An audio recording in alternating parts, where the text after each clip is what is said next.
us sitting there. They can hear us. That's what I'm talking about.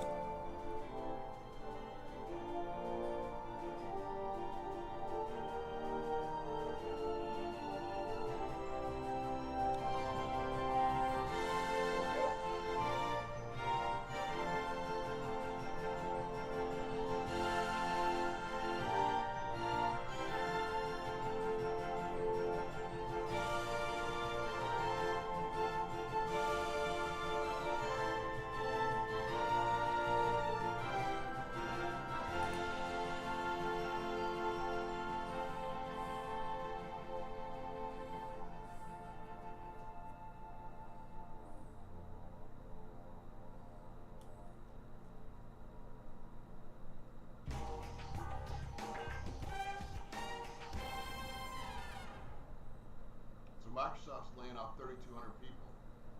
Sony's killing physical media. And everybody else is killing live service. Join us as we talk on a live stream right after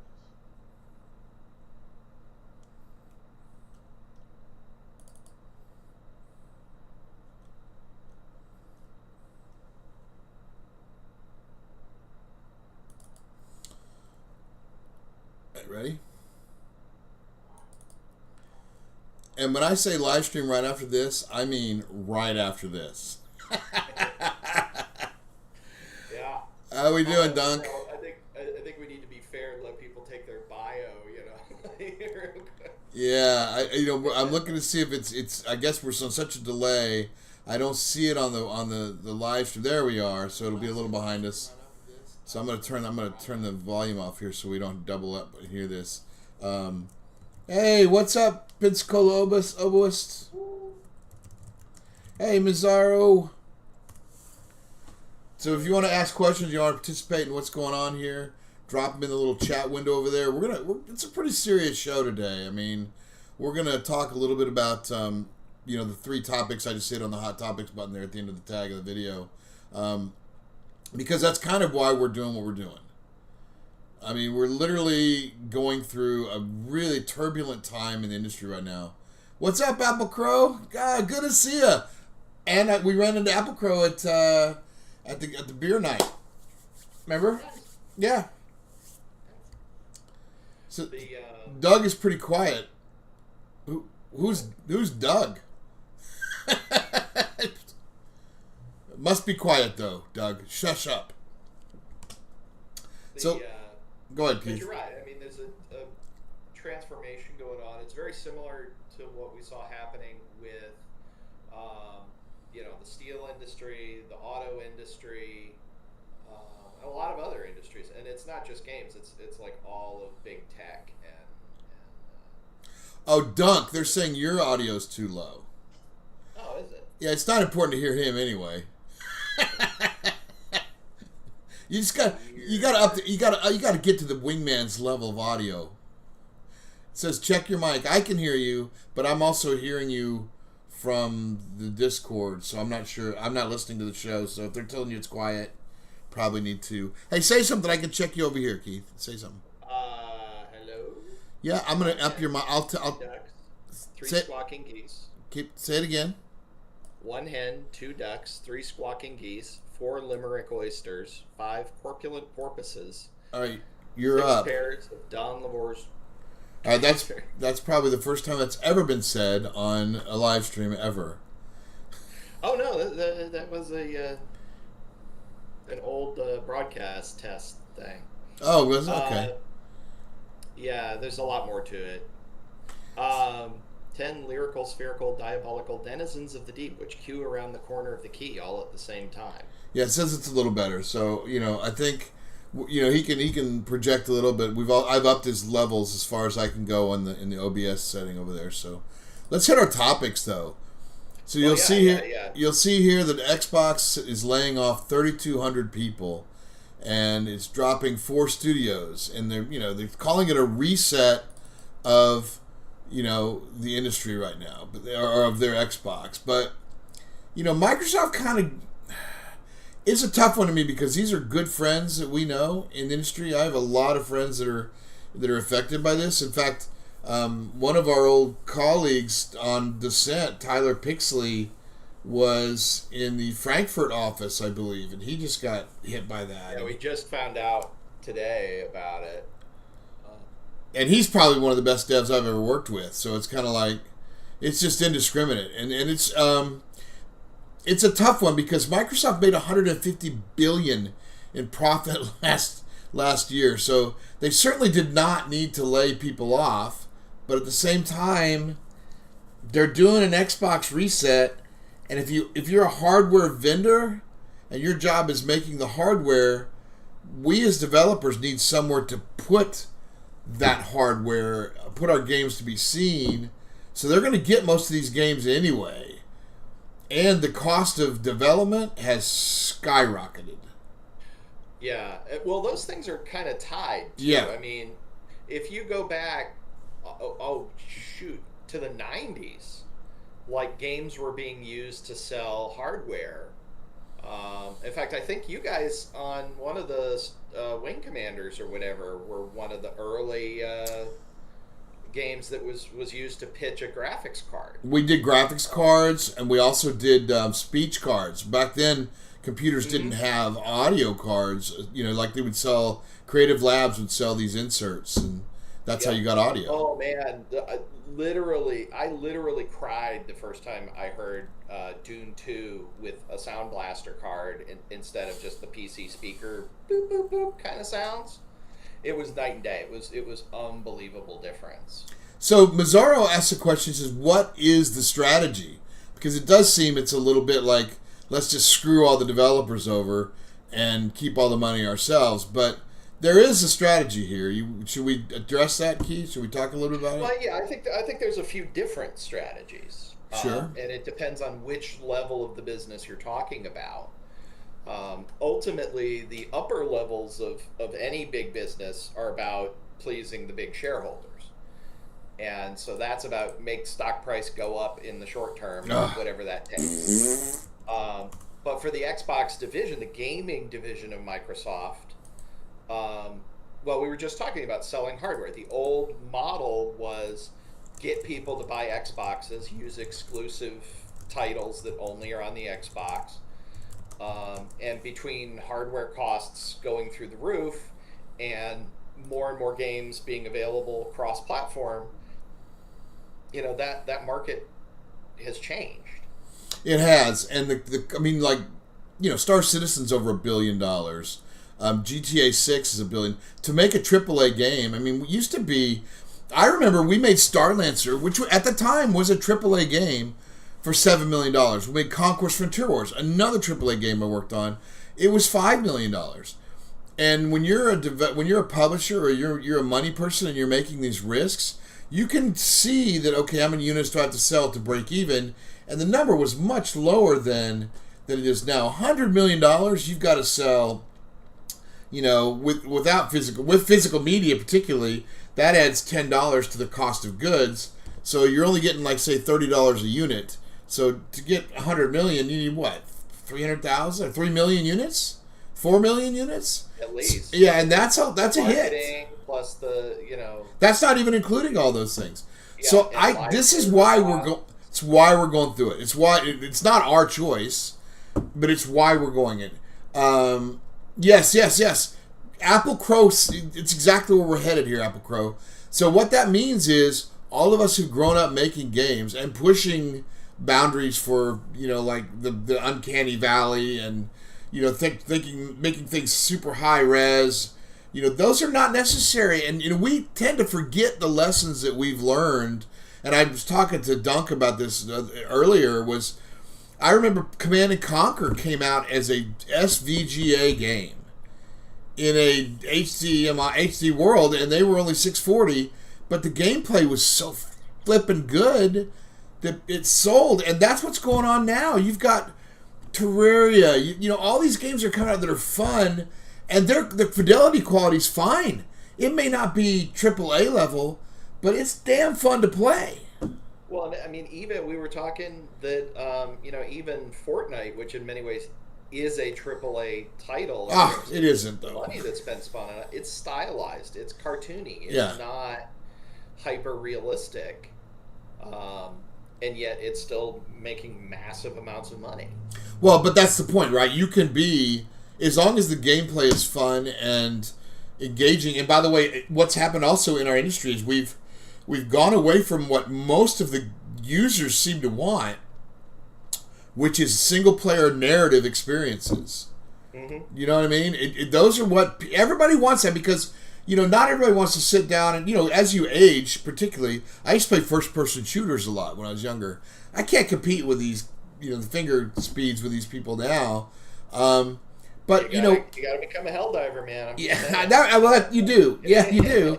But that's the idea, is that you can play single player and still feel like you're keeping up, and you get the story based stuff, and look at all the cool. Baldur's Gate 3 came out, and you've got Enshrouded and Valheim, and, you know, all these different co-op and multiplayer games that are also story based, and those are coming back.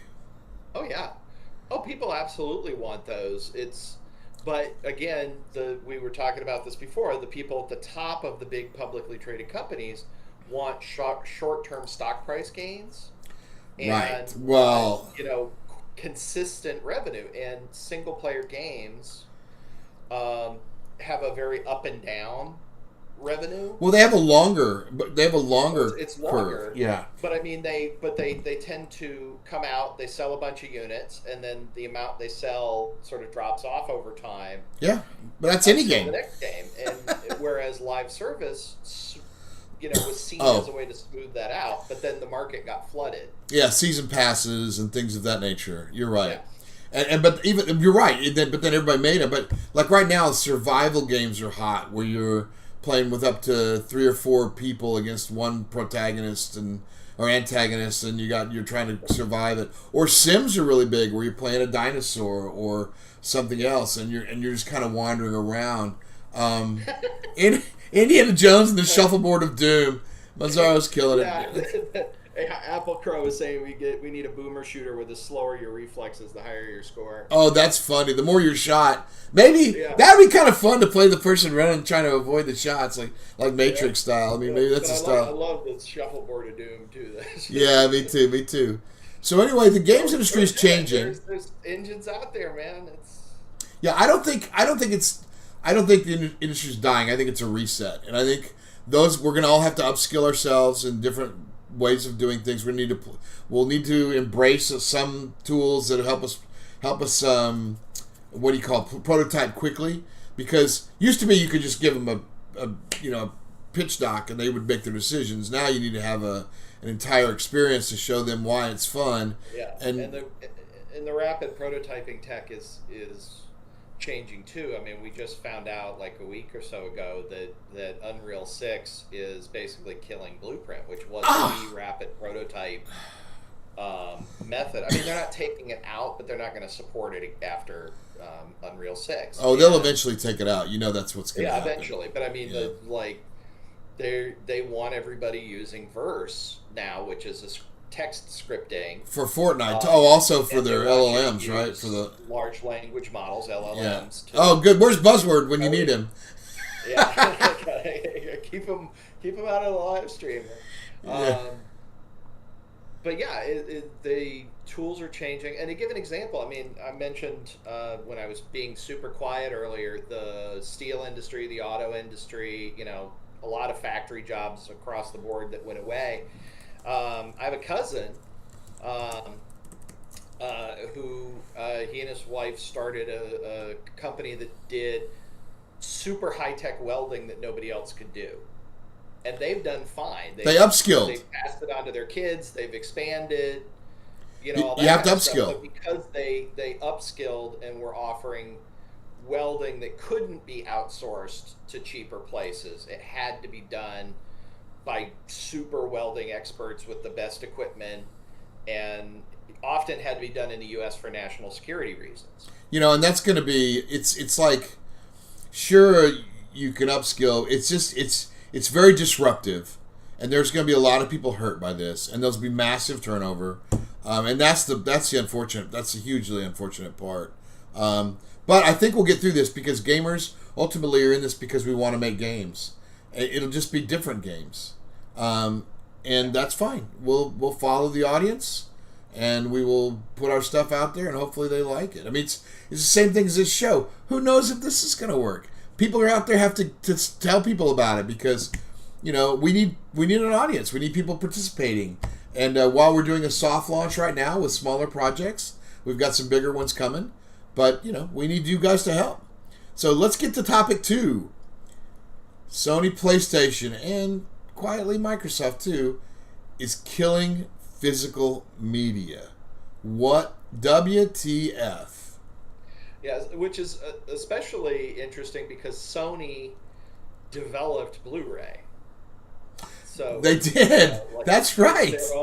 It's their own technology that they are setting aside, and also Microsoft very quietly announced that Project Helix, which is the next generation of Xbox, was not going to have a disc system either. And I don't care if it's discs or if it's cartridges or if it's a SD-RAM cards, any of those. I mean, why wouldn't it be a little SD reader, like a card reader? Well, I said back in the 90s that the best removable media would be about the size of an SD card, the large SD card, not the little teeny one. But even the teeny ones are now terabytes if you want them to be. They're not too bad, but they're easier to lose. I think you want something. They are. Well, maybe you could get them in a tooth. Big, Just get them put in a tooth and you pop it out and. Yeah, that's true. Yeah, some of those tiny ones. Yeah, but yeah, just something that's big enough so you can stick it in your wallet and not lose it. And you're thinking something like, I don't know if you can see this, but this size, I guess. Yeah, something in that ballpark. Yeah, and there's plenty of room in there. It's not hard to read with it, and I agree. And I'll be honest, as a guy who collects physical media, I'm on price charting. I have tons of things from the original Nintendos all the way. Actually, go back further from the Atari 2600 all the way to. I haven't got anything in the PS5 or the new Xbox stuff. I stop at 4, so PS4 and then also Xbox X. So, I mean, I have thousands of games, and probably the one that's breaking out right now, price-wise, collector-wise, is GameCube. People are loving the GameCube, and those games are hard to find because it didn't sell real well. So some of those games are worth way more than you purchased them for. Yeah. Apocro made an interesting point that the Steam machine might be able to support external disk drives. So even though it doesn't have one, interesting, you might be able to plug one in. That's kind of interesting. I didn't. Well, that's the old school. That's what Sega did. I mean, that's the old school way of you sell the kit and then the Big 20 and the Commodore 64 that had the separate drive. Yeah. Yeah. All this thing. Well, the original ones we had a tape drive.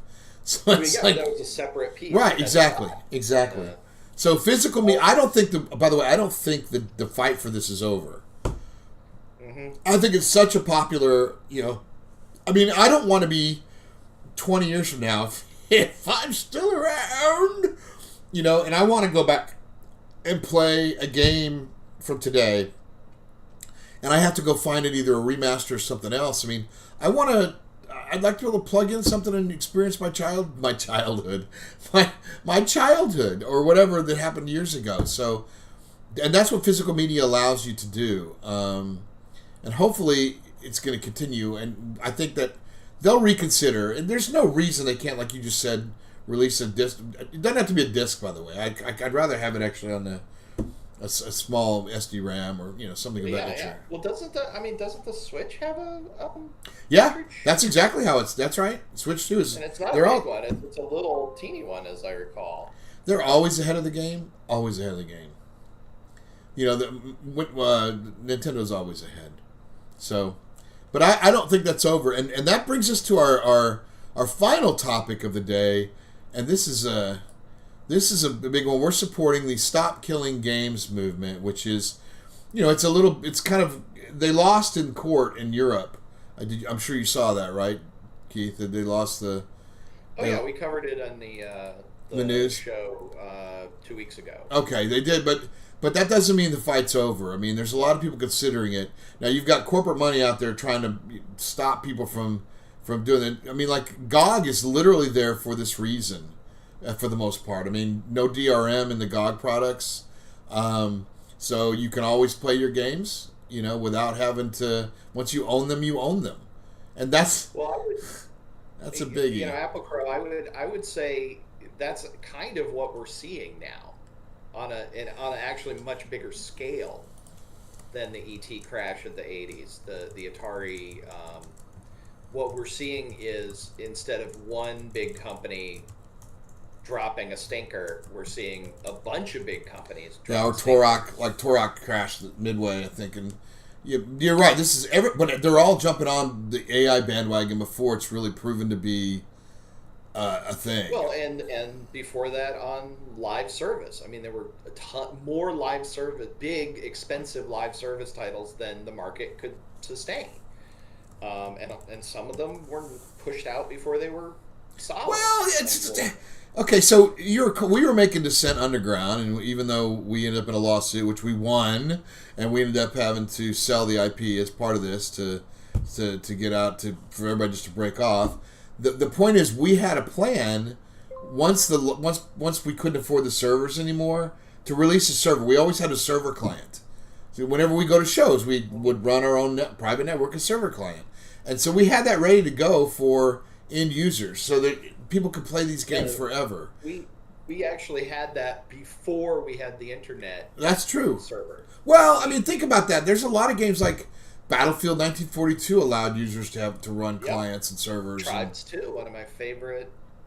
Well, and there's a lot of like Extinct is actually doing it with it. I think they're using a thing called Photon, which is sort of like peer to peer, right? It's very close to peer to peer. Host with the best deal gets to host. And peer to peer I think works really well, especially in games that are not hyper competitive.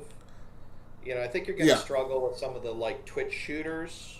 Yes. But for goofy friend slot games or little strategy games and stuff where it's taking turns and things like that, it is absolutely better to go peer to peer. I agree. I mean, I have a game still on GOG and on Steam called Conquest Frontier Wars. I should probably, we could probably give copies of that away on our live stream. I think that sort of be a fun, drop some keys in chat if you join the live stream. We'll drop a key in there, and then so we'll start that with the next live stream. It could be next Friday. Let us know what you think on the forums or on Discord. We're doing a show every 2 weeks, like the big show. It takes a bit. We're all working elsewhere, so this is kind of like everybody getting together to help. And so we build a big show with all the editing and the pieces and the things in there every 2 weeks. And then we're toying with an idea of having just doing a live stream at the same time on the Fridays between, and just talking topics, because we can drop some segments in these things, like we could do an Extinct update, we could do whatever that would be easy to do without doing a full Monty show, and that might be fun. Yeah, Tribes is a great game, Apple Crow, exactly like Keith was talking about.